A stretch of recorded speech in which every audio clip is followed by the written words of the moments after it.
Welcome to Where Silence Writes. Here, stories don't begin.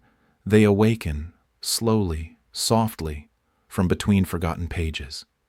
This is a place where silence speaks louder than voices, where shadows remember, and candlelight can carry the weight of a memory. So, let the noise of the world slip away. Let the quiet speak. Tonight, let the house remember for you. It was never meant to be found. The journal lay beneath a warped floorboard in a room no longer lived in, wrapped in waxed cloth, brittle with time. There was no title, no name, no key, only pages yellowed by breathless decades, bound together by silence. When the man first opened it, the ink had not faded. It shimmered faintly, as though the words had just settled onto the page, reluctant to dry. They told of a life, but not his, not anyone's he recognized. The details were vivid, personal, minute. A chipped porcelain cup, a moth resting on the window pane, the precise sound of rain hitting tin in the year 1913. And every day after, when he returned, another page had been filled. Not in front of his eyes, not while he watched, but always there, waiting. He tried to ignore it, closed the cover, pressed it beneath heavy books, wrapped it in cloth again, even placed it outside in the cold, but each time it found its way back. Not physically, no footsteps, no movement, but spiritually, like an idea one forgets only to remember at the worst possible hour. The journal was not haunted. It did not possess. It did not speak. It only remembered, for him, or perhaps through him. At first, the entries were gentle, observations, descriptions, the feeling of linen sheets, the warmth of bread before dawn, the silence after a lover's last word. But then they grew stranger, specific, accusatory. They began using you. You did not answer her. You turned the lock again. You heard the knocking but pretended to sleep. He searched his memory for echoes, found none. Or perhaps found too many. He had never been here before, he told himself. But the journal disagreed. It knew the arrangement of drawers, the way the third step creaked differently when barefoot, the exact location of the loose tile behind the stove. He stopped reading, locked the journal in a drawer, then nailed the drawer shut, moved out. But when he unpacked in the new house, the journal was there, placed neatly on the nightstand, opened to a fresh page. This time, it was not written in ink. It was written in ash. Something had changed. The entries no longer described. They warned. Do not open the door tomorrow. He will not come alone. The mirror lies, he laughed. And then he cried, because he had no mirror. Until that morning, when one appeared above the sink. It was not his. He moved the mirror, took it down, placed it facing the wall, broke it, burned it, buried the shards.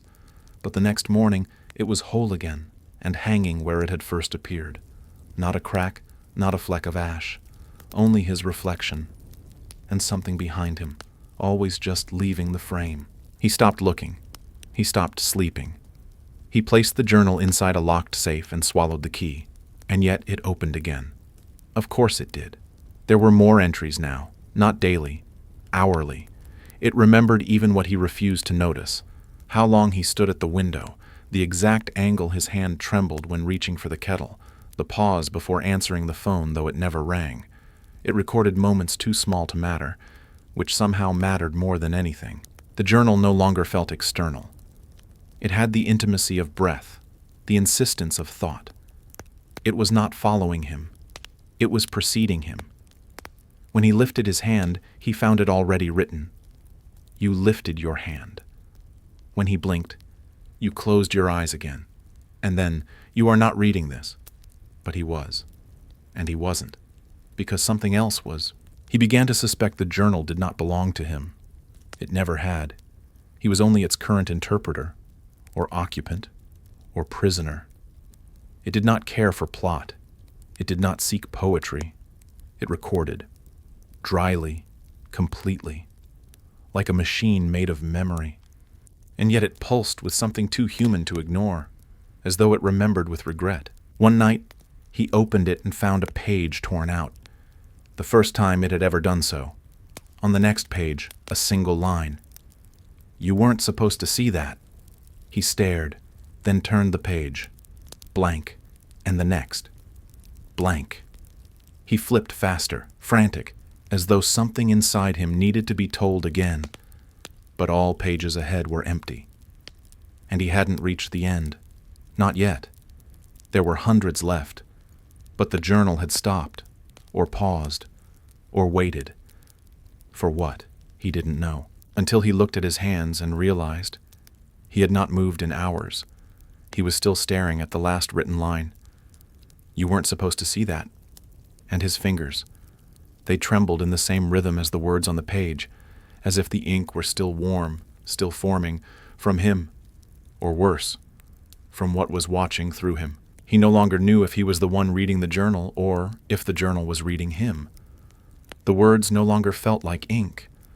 They felt like breath caught in a cold room, like the last thought before sleep that returns years later without reason. When he tried to trace the memory of when he found the journal, it was like trying to remember the moment one begins dreaming. It had simply already begun. Sometimes the journal would remain closed, but the words would still appear behind his eyes, as if being written in the darkness of his skull. Other times it would lie open, blank, and yet he would feel as though something was speaking through the stillness, as though the silence itself was a sentence waiting to be interpreted. And then the language began to shift. It was no longer English. It was something older, not in form, but in feeling. He could still read it, and yet what he read was not in words. It was in weight, in temperature, in memory. A sentence would form and he would feel sadness. Another would crawl across the page and he would taste iron. One line gave him vertigo. Another made him remember a name he had never heard before. And always, the writing began to lean inward, curving, circling, like a spiral descending into something that did not want to be reached. One morning, the journal did not greet him. It was gone. He searched the drawers, the floorboards, the shadows, but it had simply left. That day he felt light for the first time in weeks, and then came the knocking. At first it was faint like wood contracting from cold, then louder, sharper, not at the door, not even at the walls, but within, as though something was knocking from behind his reflection. He waited, and when he dared to look, the mirror was gone. In its place, the journal had returned, opened not on a page, but on a reflection of a page, as if the surface itself had become paper, and the paper had become a window, and behind that window, something was watching. He did not read it.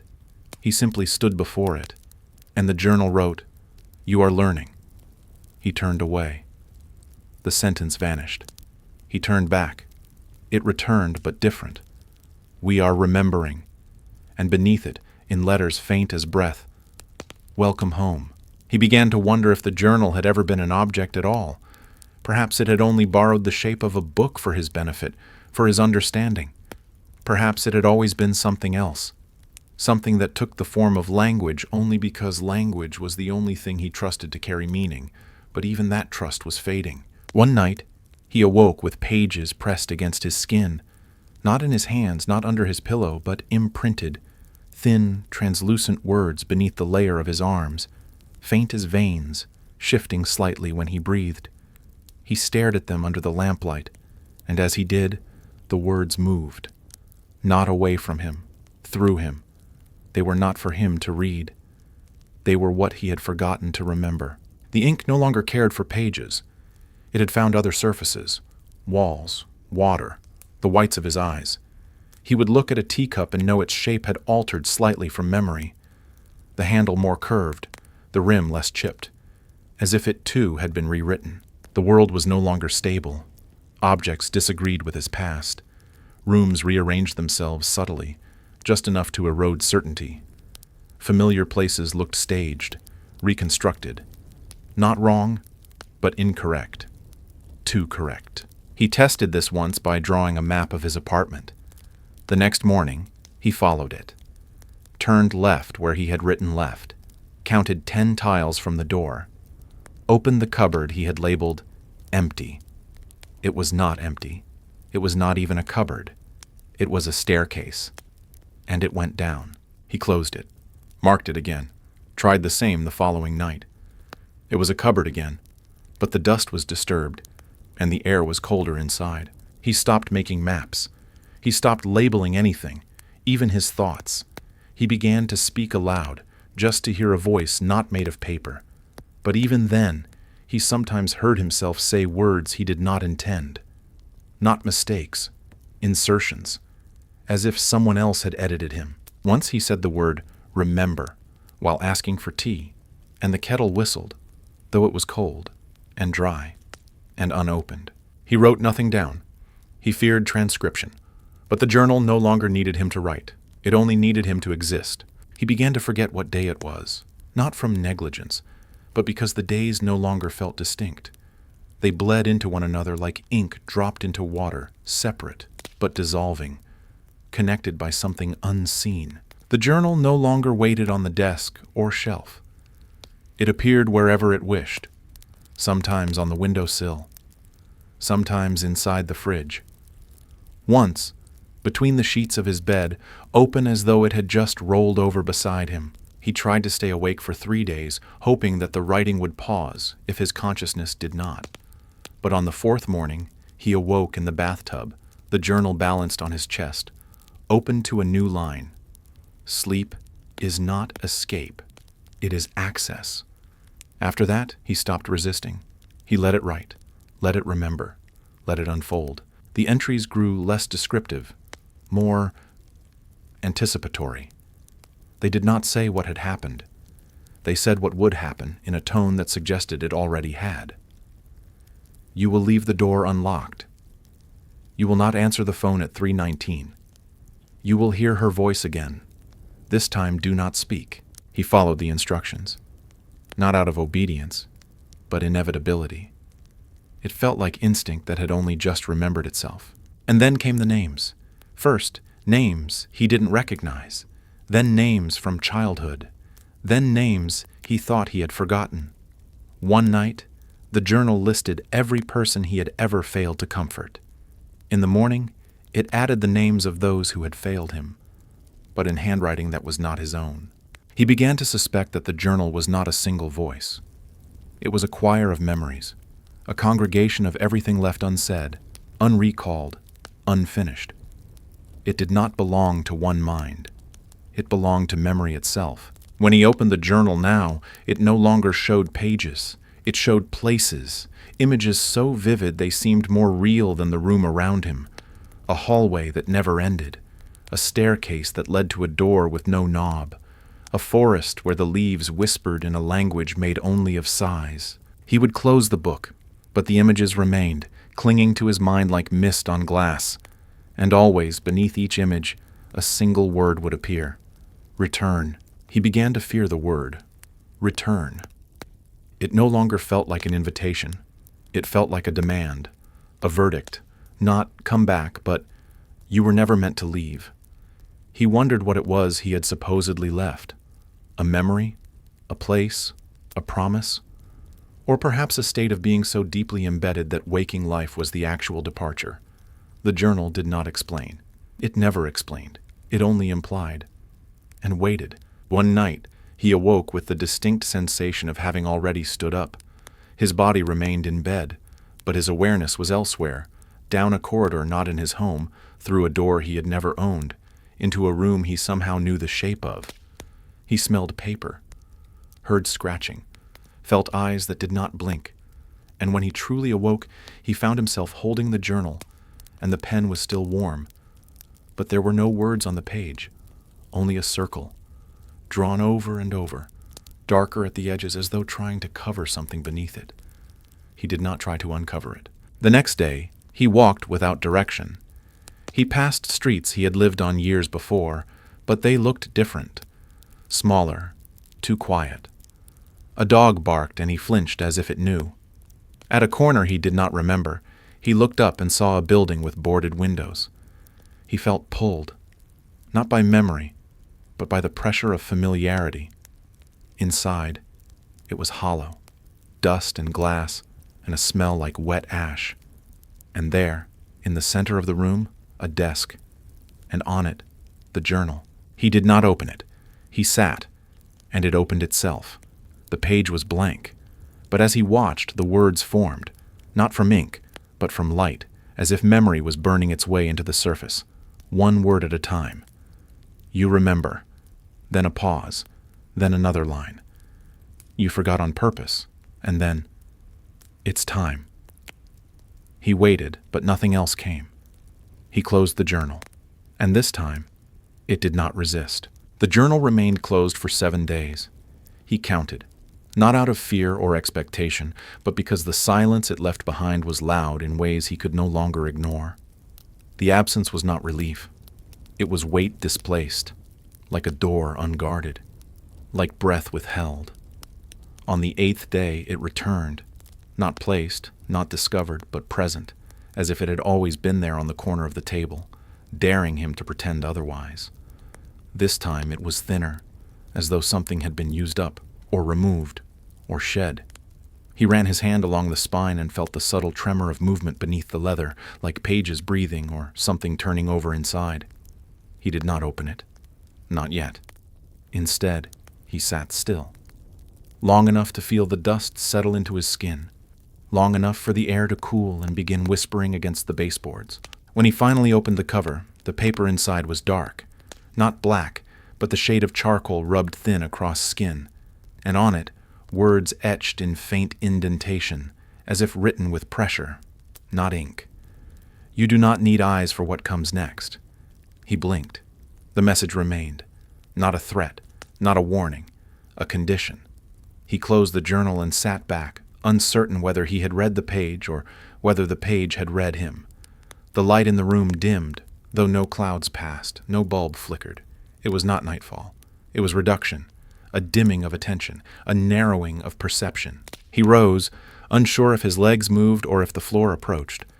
The journal remained on the table, but in his periphery, it also stood on the shelf, and inside the drawer, and reflected faintly in the unplugged screen of the television, multiplying, or refracting, or insisting. He understood then. He was no longer in a space with the journal. He was in it. He walked through his home as if it were a memory someone else had written. The walls were the same color. The floor creaked in familiar places. The air still smelled faintly of dust and forgotten citrus, but nothing felt known. The corners were too sharp. The light held too still. When he touched the doorknob to the kitchen, he felt warmth, though the room beyond was cold. When he looked in the mirror, his reflection blinked too slowly, as if waiting for him to notice. He didn't speak aloud anymore. He didn't trust his own voice. The journal no longer waited for him to open it. Now it opened itself. On the table, in his lap, once even in the sink. It chose the moment. It chose the page. And what appeared on the pages had begun to shift again. Not words, not images, just texture. A smoothness that should have felt like paper, but felt instead like absence. A faint pressure under his fingers, like the skin of something alive, holding its breath. He pressed once, and the journal pulsed.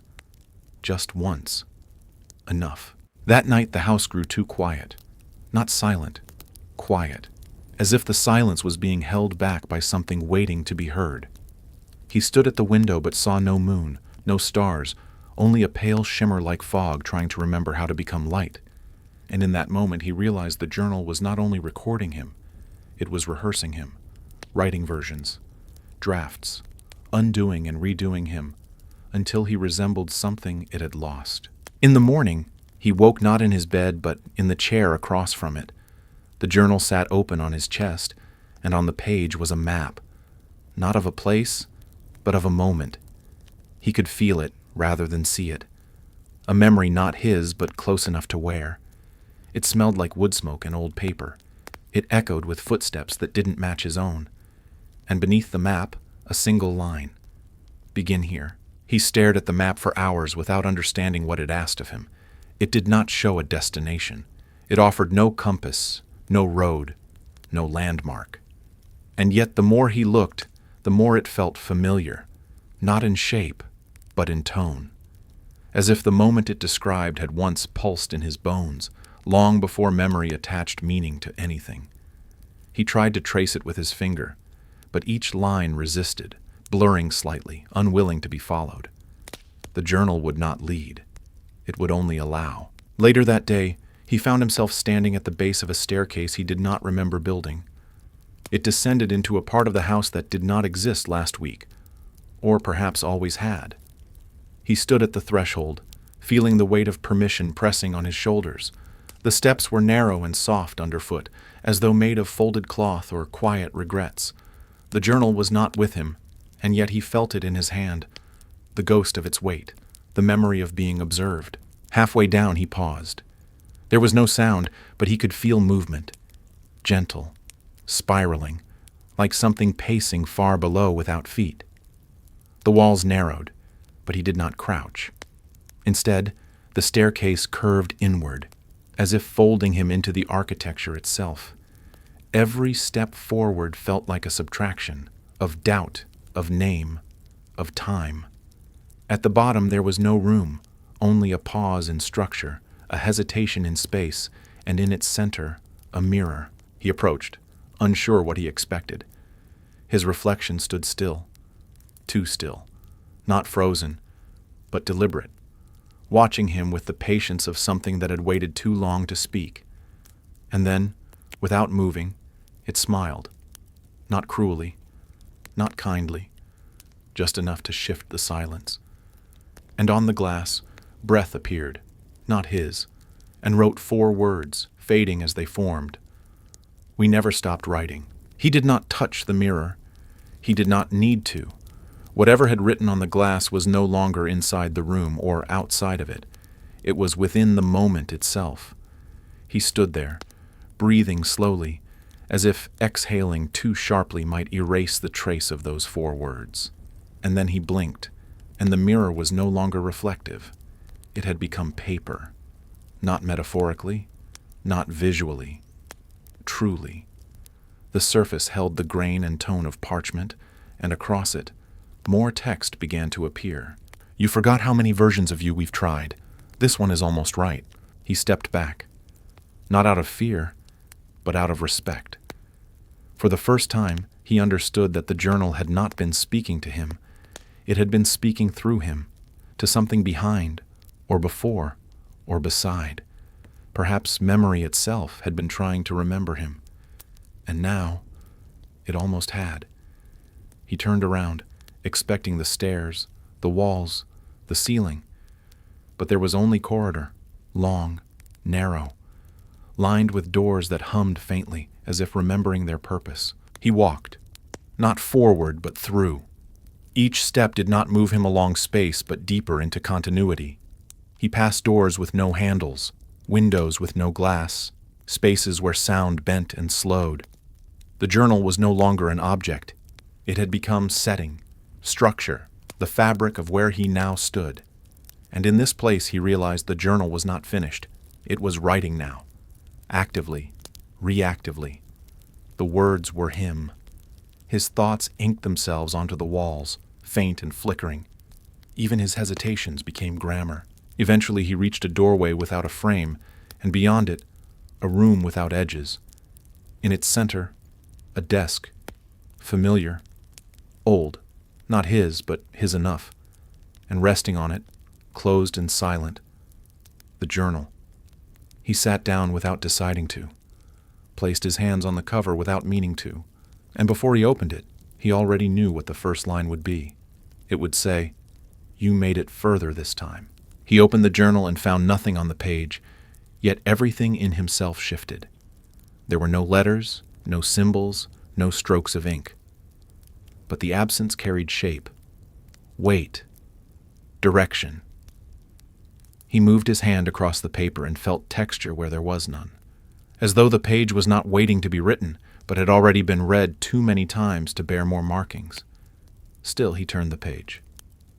And again, until the sound of turning became rhythm, a metronome of memory. a heartbeat measured in blank parchment. Then he stopped. Not because he reached the end, but because he no longer knew if he was turning forward or backward. The pages looped or mirrored or refused to obey time. And yet one page waited, different. It did not glow, it did not hum, but he knew it saw him. As he stared, faint impressions rose like breath on glass, fragments of phrases. Not yet. Almost. Closer than before. He did not know if they were meant for him or written by him. Perhaps they were all that remained of versions that had failed. He closed the book, not with finality, but with fatigue, and sat still for a long while, listening to the wood beneath him shift, as though settling after a long breath. His eyes did not close, but his vision narrowed. The room had not changed, but his sense of placement inside it had. He could not tell whether he was being watched or remembered. And then something subtle occurred. The journal grew heavy, not in weight, but in demand. He felt it in his chest, pressing against the ribs, like a question he had once refused to answer that had now returned, more patient than before. It no longer needed to be read. It was now a condition. He rose slowly and walked through the corridor that emerged from the far wall, though he did not recall a door there. The passage was lined with frames, not of paintings or photographs, but of moments. Frozen poses, a hand reaching, a face turning away, a mouth mid-breath. He did not recognize the people, and yet their emotions were painfully familiar. Not memories, not dreams, drafts of someone he had almost been. He felt himself slow as he passed each one, as though a part of him paused to inhabit them briefly, to test the fit. At the end of the corridor was a single chair facing a wall of fog. Nothing behind it. No inscription. No handle. No exit. He sat, and the fog began to part, not to reveal something new, but to invite back something old. And from that space where clarity began to erode silence, a single line formed, unseen, yet undeniable. You are not the first version to sit here, but you remember the others. The wall of fog did not recede. It inhaled. With each slow breath, it absorbed his shape, pulling at the edges of his memory as if deciding which version of him to acknowledge. He did not resist. Resistance had long since become meaningless. What mattered now was reception, allowing, letting the moment settle onto him like dust too old to lift again. The chair beneath him remained still, yet he had the sense of descending, not physically, but in presence, as though each breath thinned his outline until only suggestion remained. In that state, time ceased to offer sequence. Images appeared, not in front of his eyes, but behind them. Flashes of hands writing, tearing, burning, rewriting. Versions, possibilities, failures. The journal had never been about preserving truth. It had been an experiment in recursion. He saw then a version of himself who had never opened the book, who had thrown it into the sea, another who had buried it under floorboards and fled the country, another who read every page aloud until the house itself began to echo. Each version played out to its own conclusion, none of which felt final. They were stories in which he was not the author, but the consequence. And in every one, the journal remained. It survived abandonment, destruction, silence. Sometimes it followed. Sometimes it waited. But it always returned. Not to haunt, but to remember. And remembering, it seemed, was its only form of continuity. He stood again, though he had no memory of leaving the chair. The fog thickened behind him and cleared ahead, forming a narrow corridor made of shifting panels, each wall showing flickers of events unfinished. A conversation interrupted. A door left ajar. A letter never sent. As he moved forward, the panels responded, brightening slightly as he passed, as though registering proximity. He did not touch them. He was not sure touching them would not erase them entirely. The corridor narrowed, not with architecture, but with meaning. Every step forward felt more deliberate, as if each footfall trimmed something from his past to make space for what was next. At the corridor's end there was a well. Not stone, not brick, just a circular absence in the floor, dark and absolute. Above it hung a single light, swaying though no air moved. He stepped to the edge and looked down, not to see what was there, but to feel what was returning. He did not drop a coin. He did not call into it. He simply waited. And after a long silence, something began to rise. Not an object, but a page, dry and slow, turning itself inside the dark.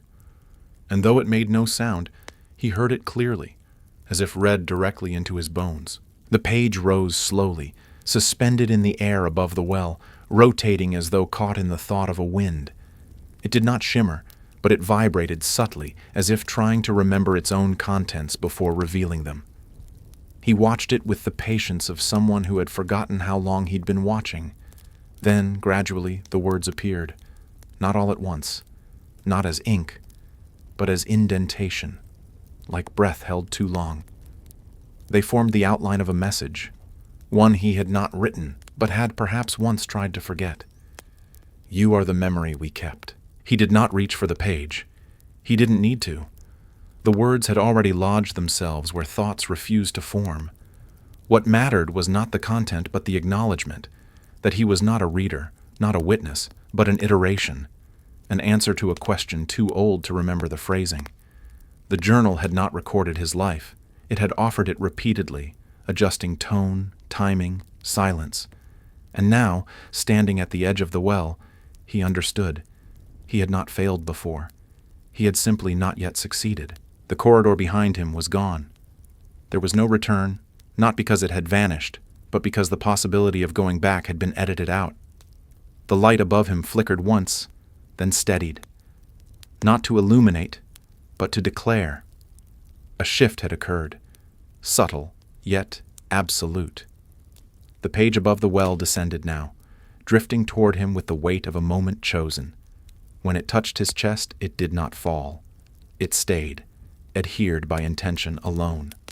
And with that contact, something inside him opened. Not a door, not a memory, but a fold.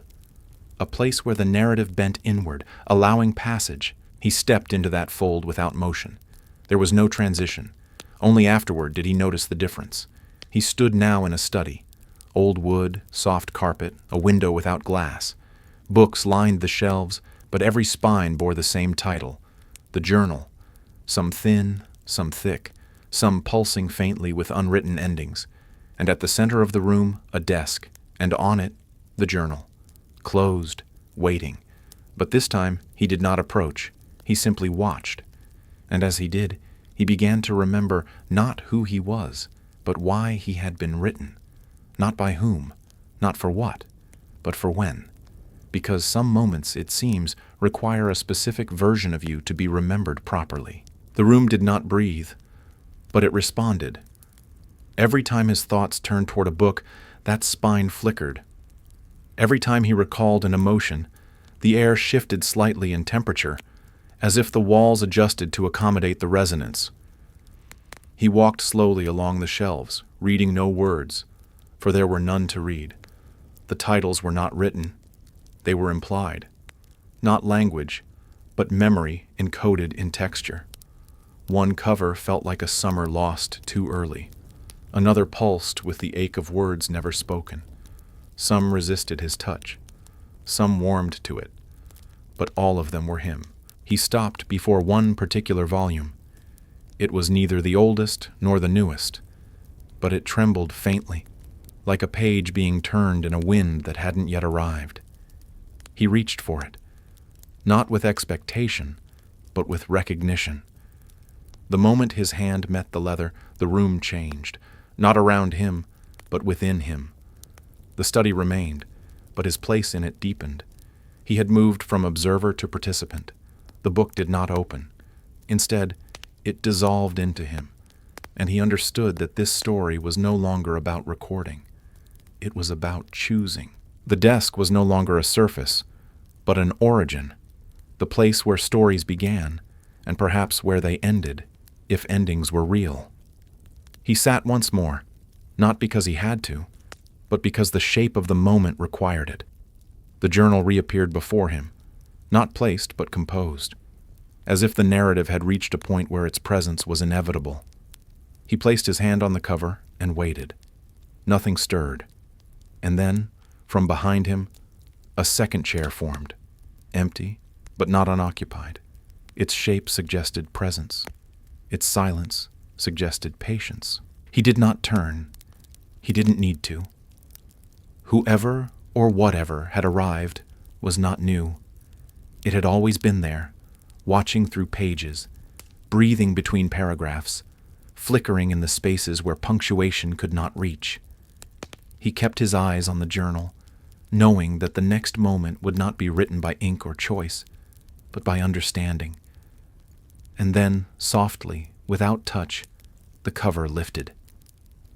The first page turned, and across it, in faint lettering that shimmered with the weight of countless revisions, one final line formed. Not a command, not a question, but a threshold. This is where you begin again. The journal remained open, but the page did not call him. It rested, breathing in a rhythm that had no source and no sound, only presence. He sat still, not out of uncertainty, but reverence. This moment was not written for him. It was written because of him. The room no longer felt like architecture. It felt like awareness, curved gently around him, listening. He moved his hand slowly toward the page, not to turn it, but to feel if the moment was ready. It was not. The paper remained cool, unmoved. Time passed differently now. Not forward or back, but inward, deeper, as if each breath pulled him closer to a version of himself who had never spoken aloud, but had always been heard. Eventually the light above the desk dimmed, not fading, but folding. Shadows did not grow. They retreated. And where they once lingered, meaning pooled. He looked again at the journal, and this time the page had changed. No words, only a symbol, simple, curved, almost a letter, but not quite. It vibrated gently on the page, not in motion, but in significance. He did not know what it meant, but he knew it was meant for him. He traced it with a fingertip, and as he did, the air shifted. The room exhaled, and behind him the chair opposite his stirred, as if something once forgotten had now been remembered enough to approach. He still did not turn. Instead, he closed the journal, not to end it, but to allow it silence. In that quiet, he heard something deeper than sound, a hum made of recognition.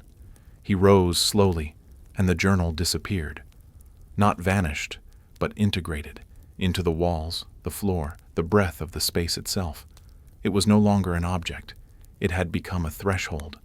And now that he had passed through, it would not open again, until another version required it.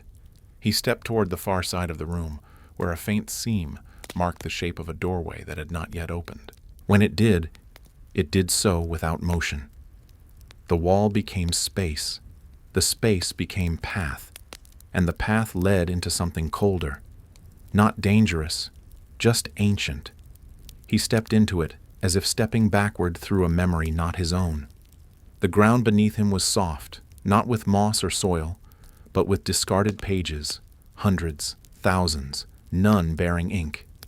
He walked carefully, each step rustling with choices once considered and released. The air smelled of parchment and silence. Ahead, in the dim curve of the corridor, something flickered, not a light, but a decision, waiting to be recognized again. He moved forward slowly, each step into the corridor a negotiation between present and residue. The discarded pages beneath him were not silent. They sighed. Some crinkled, others remained still, and a few seemed to resist his weight, as though his presence had not been accounted for in their existence. It was not a hallway, not in any architectural sense. It was more like a passageway formed by memory that had refused to fade. The walls were lined not with bookshelves or panels, but with textures, fabrics of thought, stitched from forgotten sentences and frayed possibilities. As he walked, the space narrowed and deepened, not with design, but with focus. There was something ahead, something aware, and it was waiting. At a curve in the corridor, he found a table. It did not belong to the room, or perhaps the room had formed around it. It was simple, almost unfinished. But on its surface lay a series of objects arranged with deliberate imbalance: a folded glove, a rusted key, a candle burned halfway, and a fragment of mirror. He did not touch any of them. He understood instinctively that these were not tools or clues. They were artifacts of former versions. The glove had once belonged to a version that reached too far. The key had fit a door that no longer existed. The candle had burned in a room that had refused to forget. And the mirror had once reflected something he was not yet ready to see. He moved on, leaving the table undisturbed, though its presence followed him. Not literally, but through implication. The further he walked, the more the corridor became language. The walls began to ripple faintly with words, not written, but breathed into shape. Some sentences tried to form but collapsed. Others appeared in full and then disassembled into fragments. He realized then that this place was not about recording stories. It was about erasing them properly. The journal had always been about what remained, but this corridor was where the unwritten gathered. Ahead, the path opened into a circular chamber. Not a room, not a sanctum, but a pause in the architecture of meaning. The air here was heavier, not with humidity or dust, but with consequence. In the center of the space stood a platform with a hollow ring of stone rising waist-high. It was not a well. It was not a portal. It was a frame, and what it framed was absence, a blankness too precise to be accidental. He approached carefully, sensing that to peer into it was to accept something without negotiation. He did not rush. He stood at the edge and waited for the silence to speak first. The silence did not speak in words. It shifted, first as a tremor beneath his ribs, then as a pressure behind the eyes. It was not discomfort, but calibration, like tuning a signal too long lost in static. He leaned forward, not physically, but with attention, and the framed absence responded. Within its circle, the blankness began to ripple, not with light, not with motion, with intention. Images tried to form, failed, then tried again. The effort was palpable, as if the space itself struggled to recall what it had once known and what it must now reveal. What appeared first was not a vision, but a texture, like the inside of a memory, soft and unresolved. Then gradually, a shape emerged. A hand, not his own, writing slowly across a surface that resembled parchment, but moved like water. The hand trembled with purpose, as though each word it formed cost something permanent. Around it, the space remained undefined, but saturated with waiting. He recognized the hand, not by its form, but by its failure. It had written before. It had erased before. And each time it had tried to write him. This was not a memory. It was an origin still in progress. The image faded, not by disappearance, but by yielding, like fog lifting from something it never truly covered. What remained was a question that had not been asked, but had always lingered. He felt it like gravity. Are you ready to be the last version? It did not accuse. It did not tempt. It simply held itself open, waiting for a decision that only awareness could answer. He did not speak. He did not nod. But the stillness around him deepened, and the frame of absence closed. Not shut, not sealed, just complete. When he stepped back, the room brightened imperceptibly, not from light, but from clarity. The path behind him had already erased itself, not out of cruelty, but out of necessity. He would not need it again. Ahead, a new opening had formed, a narrow stairway carved into silence itself. It descended not into darkness, but into narrative. Each step downward compressed thought into symbol, symbol into rhythm, rhythm into presence. He walked carefully, not because he feared falling, but because he sensed the descent was not through space, but through revision. Each step made him more real. Each level stripped away versions that no longer fit. By the time he reached the bottom, only one shape remained. His. At the base of the descent, there was no door, no chamber, no announcement of arrival. Only a floor, smooth, unmarked, and endless in every direction. He stood upon it as one would stand on understanding. The space held no walls, yet he felt enclosed, as if the air had become the page and he had entered the paragraph. Time did not pass. It layered, moments folded upon each other like vellum too aged to resist the hand of a writer. He moved without moving, guided not by path, but by permission. Each breath he took seemed to write itself into the structure around him, leaving no ink, but presence. In the distance, or perhaps inside him, a table emerged, not crafted, not placed, revealed. It bore a single item, a sheet, blank but breathing. He approached slowly. There was no journal here, no binding, only this one page, open to whatever remained. He understood then that this was the final act of the narrative, not an ending, but a narrowing. Everything written before had led here, not to conclude, but to distill. He reached toward the page, but his fingers halted before contact. Not from hesitation, from recognition. This page was not waiting to be written. It was waiting to be accepted. He sat, though there was no chair, and held the space between himself and the page like one holds breath before a name is spoken. Around him, the vastness trembled, not in fear, but anticipation. The page began to glow, not with light, but with readiness. It did not ask a question. It offered a contract, not in words, not in oath, but in clarity. To write here would be to become fixed, to remain, to no longer be a version, but the version, the one that carries the memory forward without the option to revise. He did not rush. The silence was patient, and so was he. At last he placed his hand on the page. It did not resist. It did not respond. It absorbed. And from that contact, a line began to form, not from his movement, but from his certainty. A single phrase shaped itself, quiet and final. I am the story that remains. As the words settled into the page, the space around him exhaled for the last time. The floor beneath became surface. The air became still. And from that stillness, the journal reassembled, not above, not beside, but within. It closed itself, not with finality, but with fulfillment. And in the place where the last page had waited, now stood silence and memory, perfectly aligned. He did not wake. There had been no sleep. Only transition, seamless and absolute, like moving from one medium to another without the awareness of a threshold. He now existed within a space that had no contrast, no edge, no echo. Not dark, not light. Just presence. The kind of presence that does not ask to be seen, only understood. His shape remained, but it was no longer subject to outline. He was not body now, not even memory. He was residue, the fine dust of a narrative that had run its course and waited to settle. There was no fear in this, only recognition.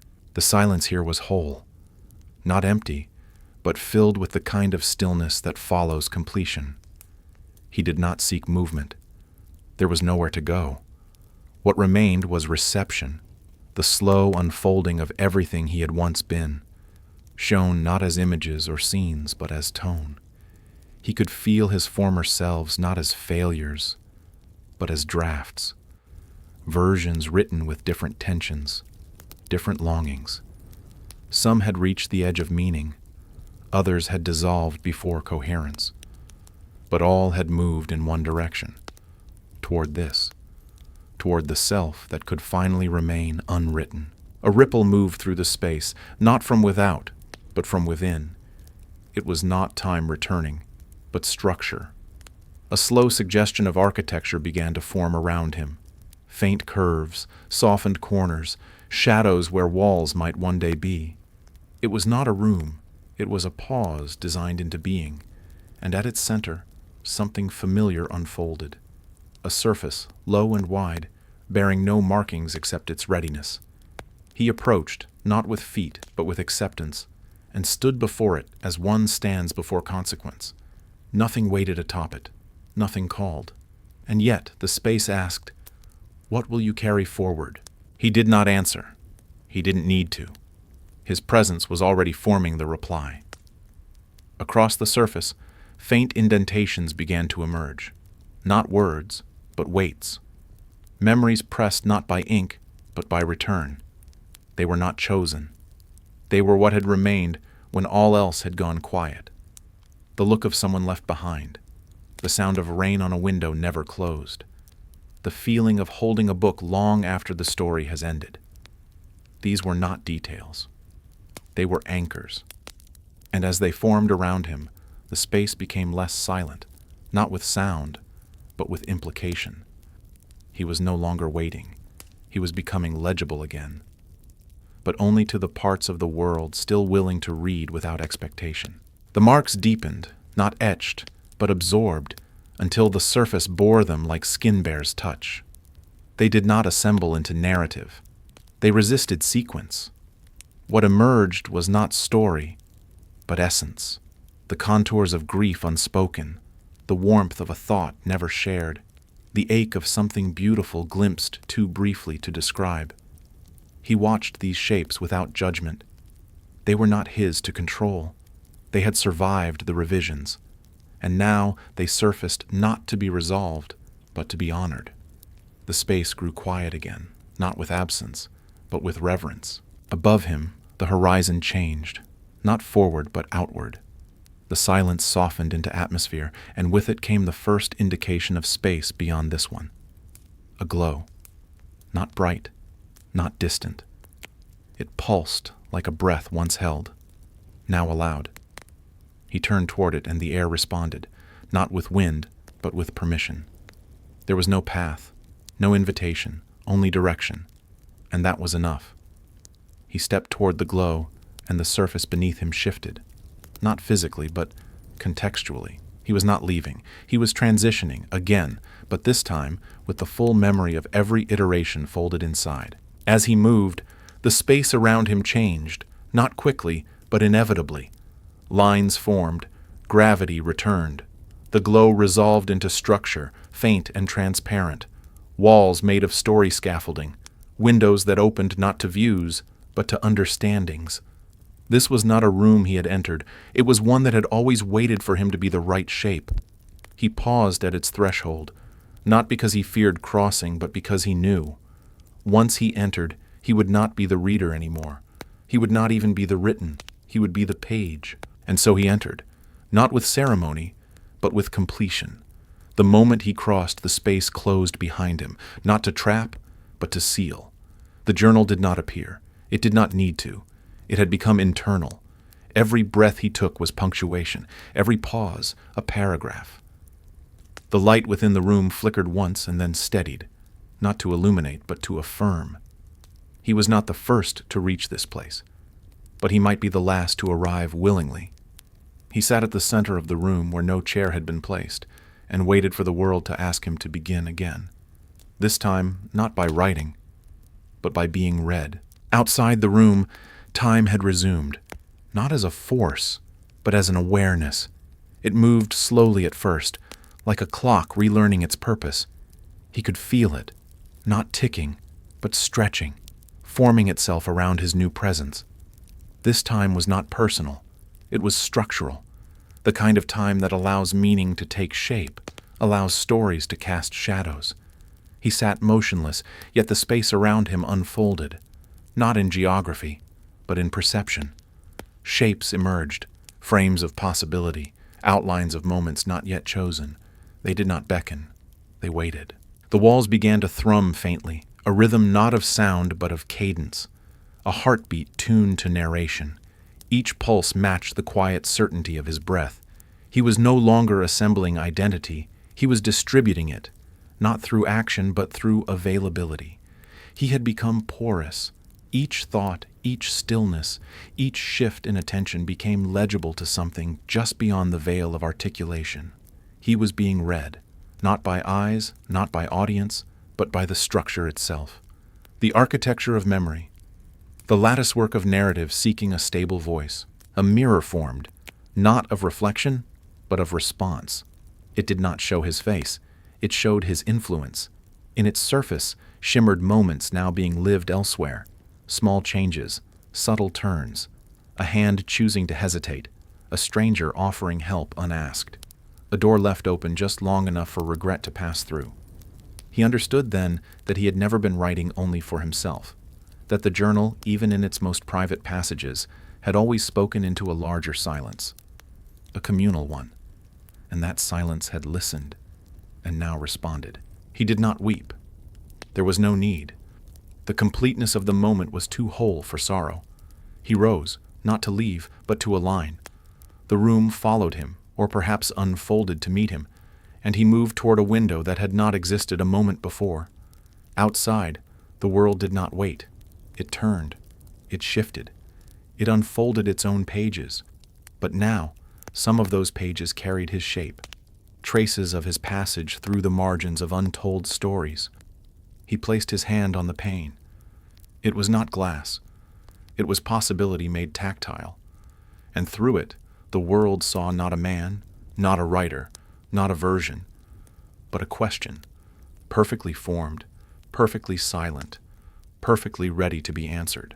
He turned from the window, not because there was more to see, but because the act of looking had become complete. The space behind him had not changed, but it felt different, less defined, more ambient, like a thought remembered not for its detail, but for its weight. The journal was gone, not erased, not hidden. It had fulfilled its function and returned to its origin, the place beneath words, beneath awareness, where all stories begin as feeling. He stood in the center of the room, a room now without edges, and realized that he too had returned, though not to a place, not even to a self. He had returned to the state before naming. Silence deepened, not from absence, but from saturation. The kind of silence that follows music, not because it ends, but because it resolves. The architecture around him grew softer still, until it resembled nothing but invitation. The space no longer asked who he was. It now waited to see what he would become when no longer observed. And in that waiting, he felt the subtle unraveling of narrative. Not a collapse, a release. Each layer of identity, author, reader, seeker, witness, gently unfastened, folding into the quiet fabric of unspoken possibility. He was not disappearing. He was dispersing. Somewhere beyond the threshold of form, another journal would open. Not this one, but another echo shaped by similar questions.